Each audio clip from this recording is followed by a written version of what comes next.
Que el Señor bendiga una vez más. Es un privilegio estar aquí en este día nuevamente compartiendo este nuevo tema que para gloria y honra del Señor lo hemos denominado Ya viene tu respuesta.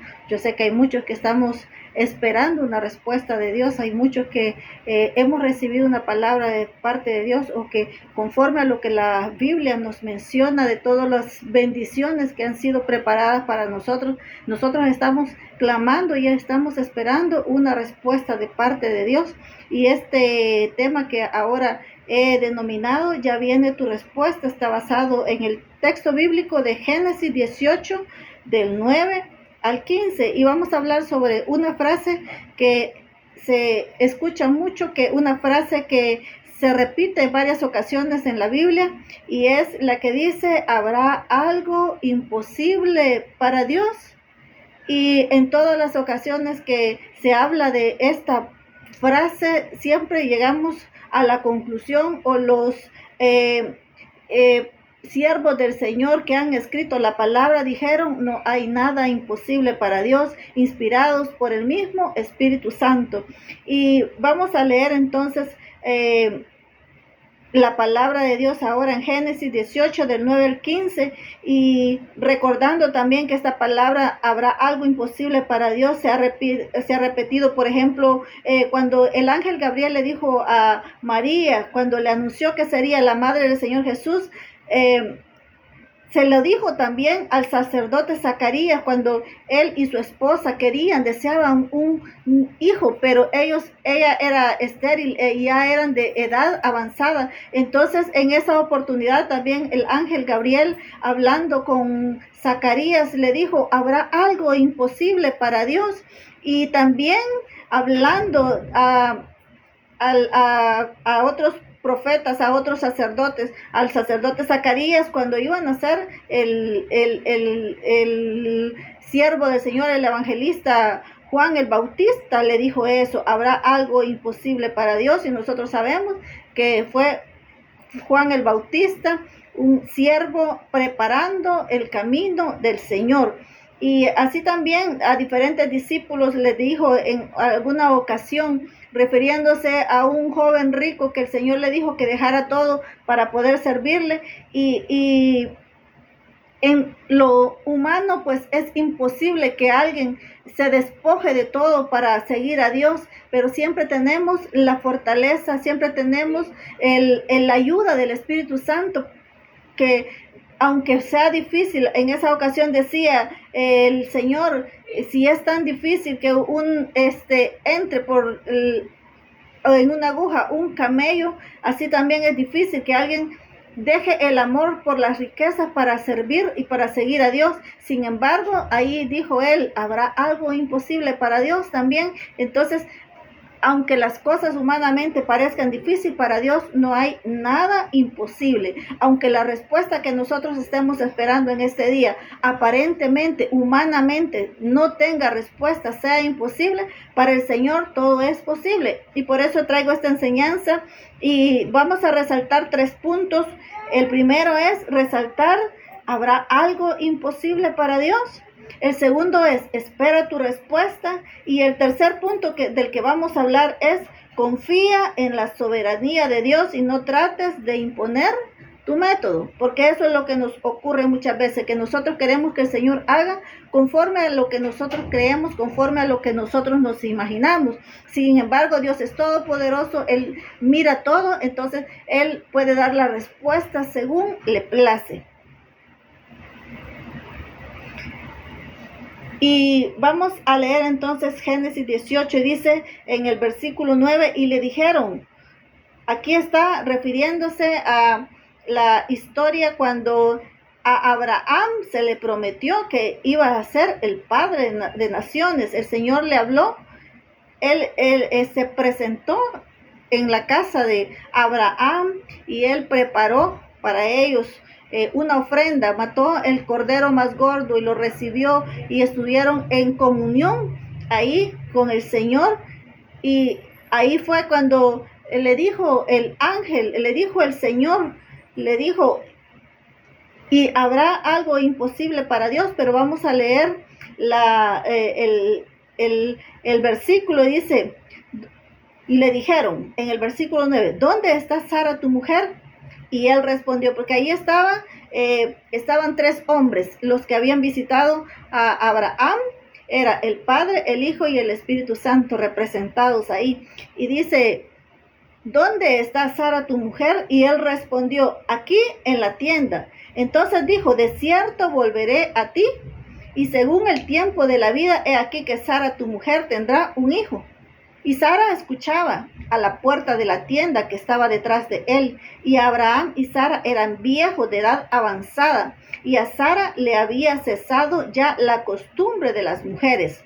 Y ella se rió, pues, Sara entre sí, diciendo, después que he envejecido, ¿tendré deleite? Siendo también mi señor ya viejo. Entonces Jehová dijo a Abraham, ¿por qué se ha reído Sara diciendo, será cierto que he de dar a luz siendo ya vieja? Y aquí viene esa pregunta que dice, ¿hay para Dios alguna cosa difícil? Al tiempo señalado volveré a ti, según el tiempo de la vida Sara tendrá un hijo.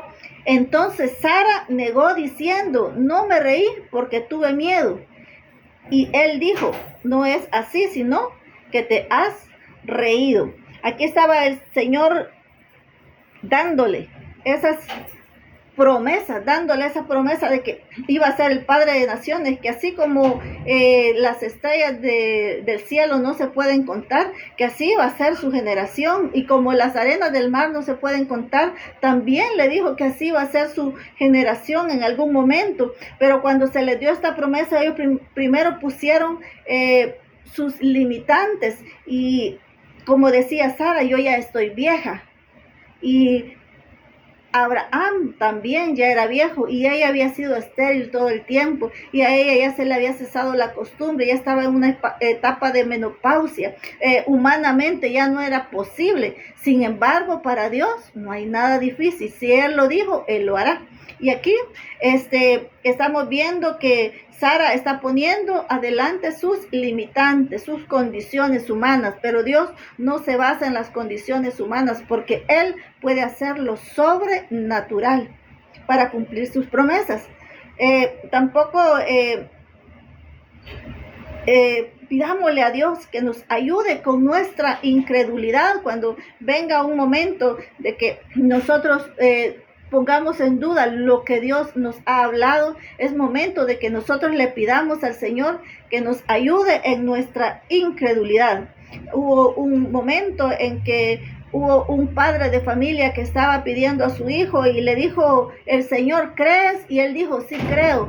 Pero en el mismo momento le dijo, pero ayúdame en mi incredulidad. Eso es lo que nos sucede a veces, que necesitamos creemos en un momento, pero al mismo tiempo empieza nuestro razonamiento y nos hace dudar. En ese momento hay que pedirle al Señor que nos ayude en nuestra incredulidad, que nos haga creer, porque el que tiene fe, todo le es posible. Y también ahí vemos un momento en el que Sara se rió. Y cuando le dice, ¿tú te reíste? Ella dice, no me reí. Pero para Dios no hay nada que le podamos ocultar. Es mejor ser sinceros con Él. Con Él tenemos que abrirnos, porque de todas formas Él ya lo conoce todo. Y es mejor ser sinceros con el Señor para que el Señor nos ayude aún en aquellas cosas que para nosotros es difícil de entender. Y el segundo punto que veníamos a tocar es, espera tu respuesta.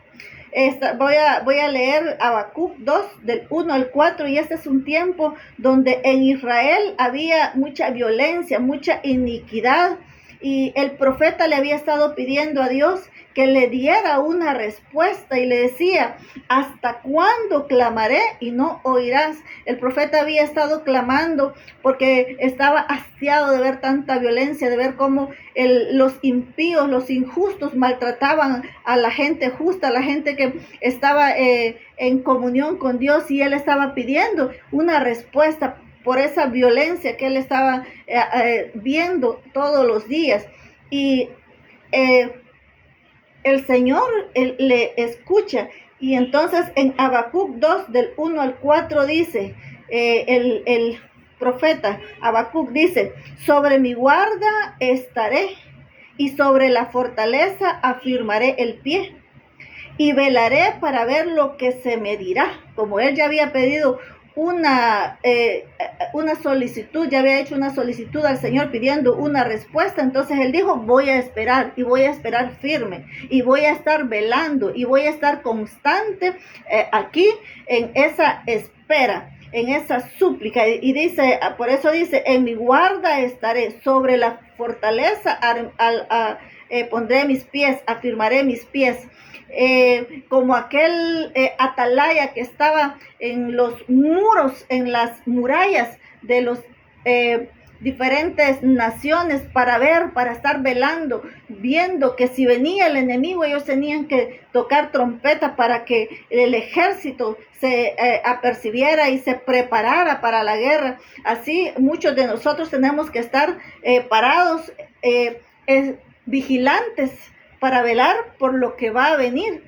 En este caso era una respuesta de Dios la que estaban esperando. Y nosotros, si tenemos de parte de Dios algo que le hemos clamado, tenemos que estar en esa espera, en esa constante espera. El Señor ha dicho en su palabra que Él va a venir. Nosotros tenemos que estar velando, esperando esa promesa, firmes, preparados. Así voy a continuar en la lectura de Habacuc, que dice, sobre mi guarda estaré y sobre la fortaleza afirmaré el pie y velaré para ver lo que se me dirá.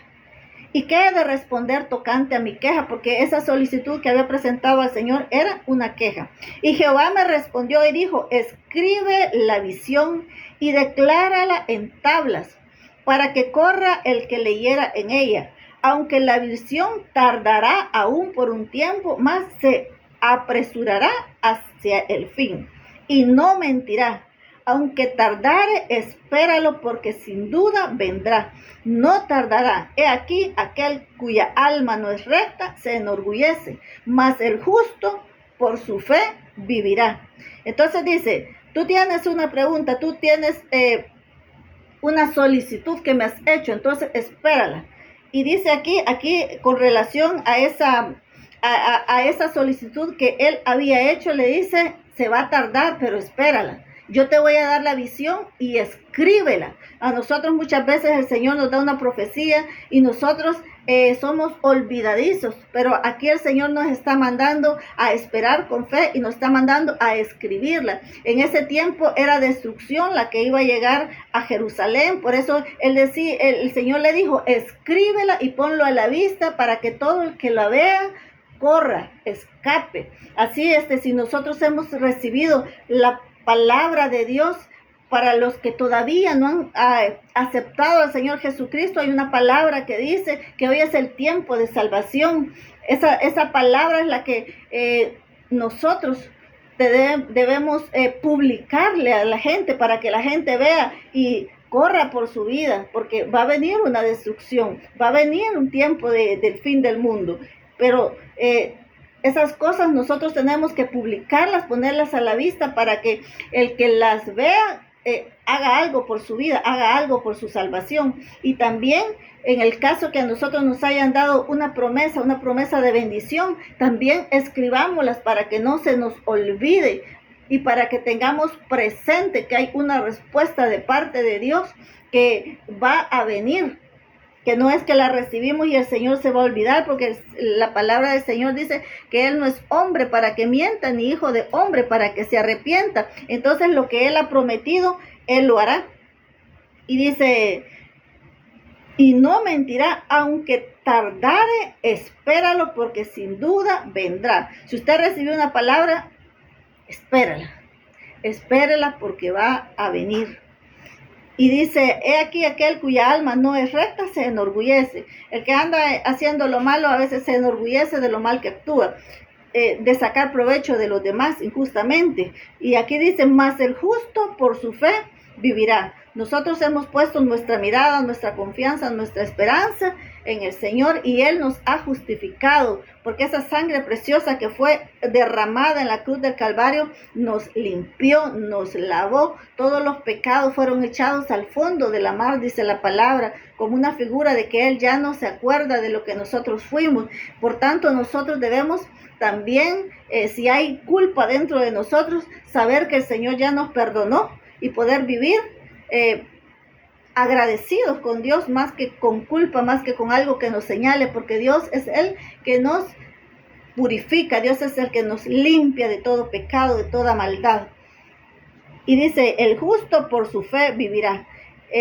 Cuando nosotros vivimos por fe y no por vista, nosotros sabemos que lo que el Señor ha prometido va a llegar, porque la fe es la certeza de lo que esperamos.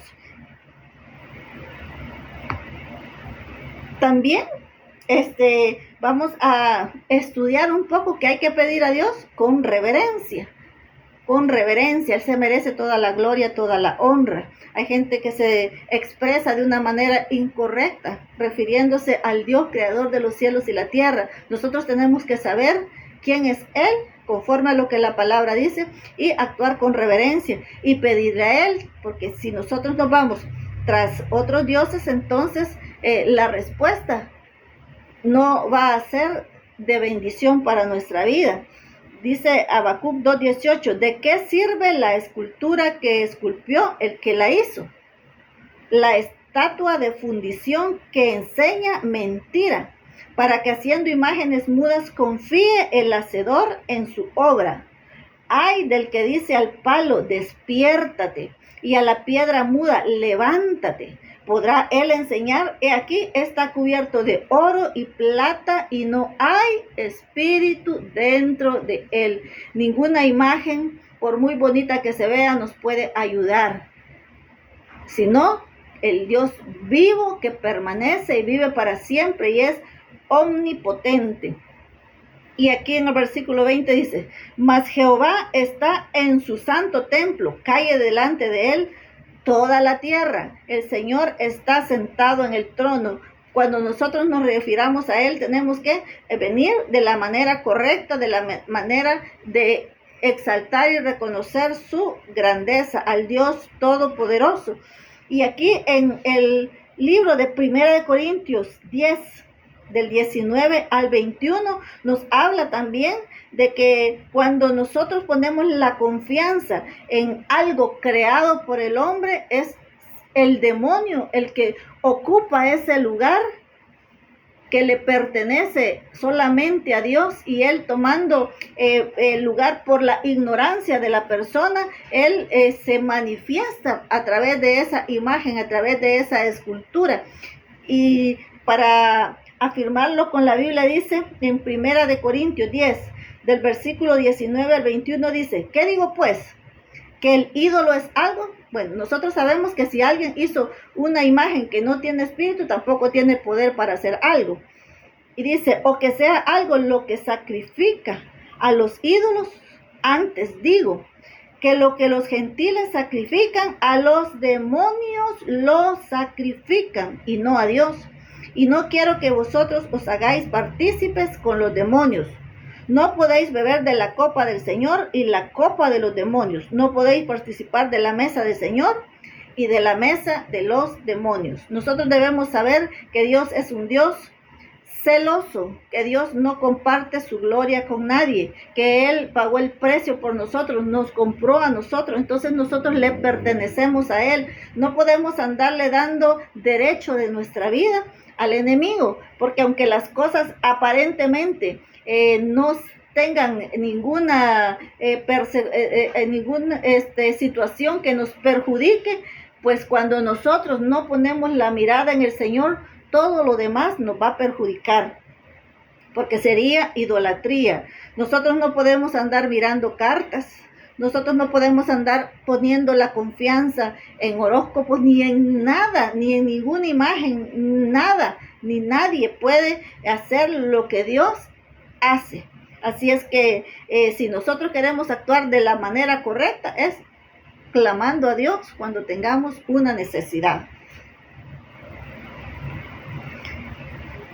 y confiar en la soberanía de Dios.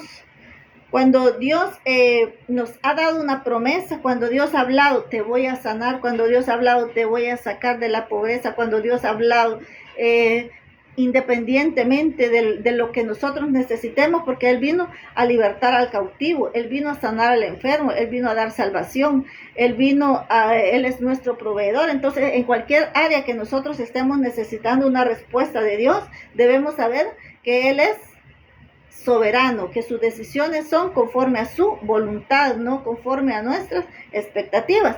Y voy a leer Segunda de Reyes 5, del versículo 9 al 14, hablando de aquel hombre Naamán, que era un oficial y de mucho renombre, un hombre que estaba en una buena posición social. Y voy a leer en Segunda de Reyes 5, el versículo 9 dice: vino Naamán con sus caballos y con su carro y se paró a la puerta de la casa de Eliseo. Naamán tenía lepra, aunque era un hombre que tenía una buena posición, le había llegado a esa circunstancia que él estaba leproso, y una de las criadas fue quien le mencionó que podía ir a la casa del profeta. Y dice: y vino Naamán con sus caballos y con su carro y se paró a las puertas de la casa de Eliseo. Entonces Eliseo le envió un mensajero diciendo: ve y lávate 7 veces en el Jordán, y tu carne se te restaurará y serás limpio. Y Naamán se fue enojado, diciendo: he aquí, yo decía para mí, saldrá él luego, refiriéndose al profeta, y estando en pie invocará el nombre de Jehová su Dios, y alzará su mano y tocará el lugar y sanará la lepra. Abán y Farfar, ríos de Damasco, ¿no son mejores que todas las aguas de Israel? Si me lavare en ellos, ¿no seré también limpio? Y se volvió y se fue, dice la palabra de Dios, enojado. Mas sus criados se le acercaron y le hablaron diciendo: Padre mío, si el profeta te mandara alguna gran cosa, ¿no la harías? ¿Cuánto más diciéndote: lávate y serás limpio?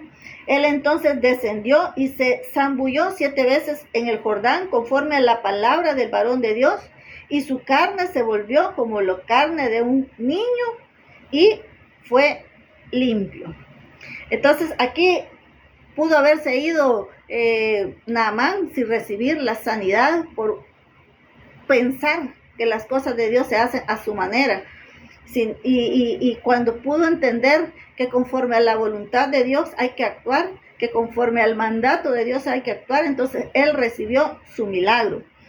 Por eso nosotros no podemos enmarcar a Dios según nuestras expectativas. Quizás algunas veces Él sane sin necesidad de que alguien vaya al médico, que lo haga de una forma sobrenatural, pero otras veces nos puede enseñar disciplina, haciéndonos tomar la medicina al pie de la letra, aunque no nos guste. Pero como sea, independientemente de la forma en la que el Señor haga la obra, el método que Él utilice, pues para Él todo es posible, y Él es soberano, y Él hará como Él quiera, y lo que Él haga es bueno en gran manera para nosotros. Así es que dejemos de pensar que el Señor va a actuar de esta o de la otra forma, porque algunos lo sanó poniéndole salivita con lodo, les untó en los ojos y ellos fueron sanos. A algunos les dijo: toma tu lecho, levántate, toma tu lecho y ándate. Fue una sanidad instantánea. Pero a otros tuvieron que ir y caminar y presentarse donde los sacerdotes. A otros procesos. A alguien que le dio la vista le dijo: mira, si él dijo: no, solo veo como sombras. Entonces, ¿de qué forma nos va a tratar a nosotros? Él, en su soberanía, en su perfecta voluntad, lo va a hacer, y nosotros no podemos tratar de intervenir en la obra de Dios, porque Él es soberano. Así es que esta es la enseñanza que he traído para este día, esperando en el Señor que podamos entender que Él, en su grande amor y misericordia, nos ayuda, que la palabra dice que no hay nada imposible para Dios, y si no hay nada imposible para Dios, no hay problema pequeño o tan grande que el Señor no pueda resolver. Así es que descansemos en el Señor. descansemos y no tratemos de imponer nuestro método para que si hay alguien que espera que la sanidad sea a través de un milagro sobrenatural, pero ya oró y no lo recibe. Entonces, si el Señor le ha proveído los recursos, le abre las puertas para visitar a un médico, está bien que lo visite, está bien que se tome la medicina, porque el Señor es el dueño de todo y todo lo que existe es por Él. Aún la ciencia ha sido creada por Él. Nosotros debemos ser obedientes y no tratar de imponerle a Dios lo que nosotros creemos que está bien o está mal. Y dejarle a Dios su soberanía, dejarle a Dios que Él actúe como Él quiera. Agradezco a Dios por la oportunidad de poder dirigirme a ustedes y le agradezco a ustedes por escuchar las enseñanzas. Que el Señor me los bendiga grandemente y que sea de mucha bendición. Que el Señor les bendiga.